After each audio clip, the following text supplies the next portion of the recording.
नमोऽस्तु सूर्याय सहस्ररश्मये सहस्रशाखान्वितसम्भवात्मने सहस्रयोगोद्भवभावभागिने सहस्रसङ्ख्यायुगधारिणे नमः।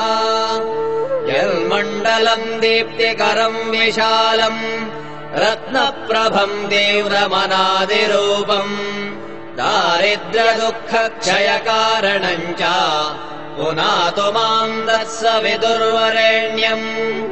यन्मण्डलम् देवगणैः सुपूजितम् विप्रैस्तुतम् भावनमुक्तिकोविदम् तम् देवदेवम् प्रणमामि सूर्यम् पुनातु माम् दत्स विदुर्वरेण्यम्। यन्मण्डलम् ज्ञानघनम् त्वगम्यम् त्रैलोक्यपूज्यम् त्रिगुणात्मरूपम् समस्ततेजोमय दिव्यरूपम् पुनातु माम् दत्स विदुर्वरेण्यम्। यन्मण्डलम् गूढमतिप्रबोधम् धर्मस्य वृद्धिम् कुरुते जनानाम् यत्सर्वपापक्षयकारणम् च पुनातु माम् दत्स विदुर्वरेण्यम्।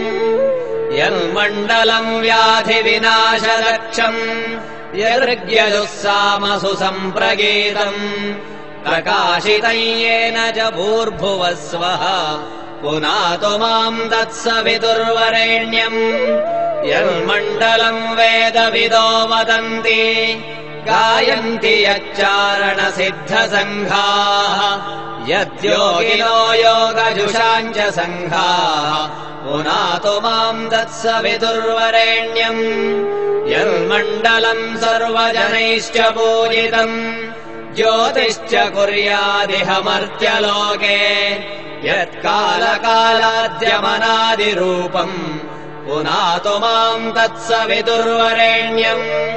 यन्मण्डलम् विष्णुचतुर्मुखाख्यम् यदक्षरम् पापहरम् जनानाम् यत्कालकल्पक्षयकारणम् च पुनातु माम् दत्स विदुर्वरेण्यम्। यन्मण्डलम् विश्वसृजम् प्रसिद्धम् उत्पत्तिदक्षप्रलयप्रगल्भम् यस्मिन् जगत्संहरतेऽखिलम् च पुनातु माम् दत्स विदुर्वरेण्यम्।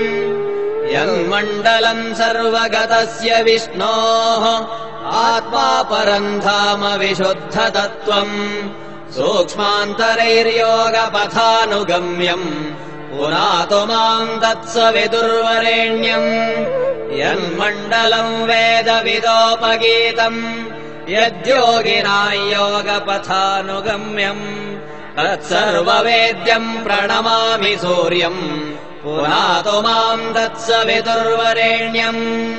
सूर्यमण्डलसुस्तोत्रम् यः पठेत् सततम् नरः सर्वपापविशुद्धात्मा सूर्यलोके महीयते।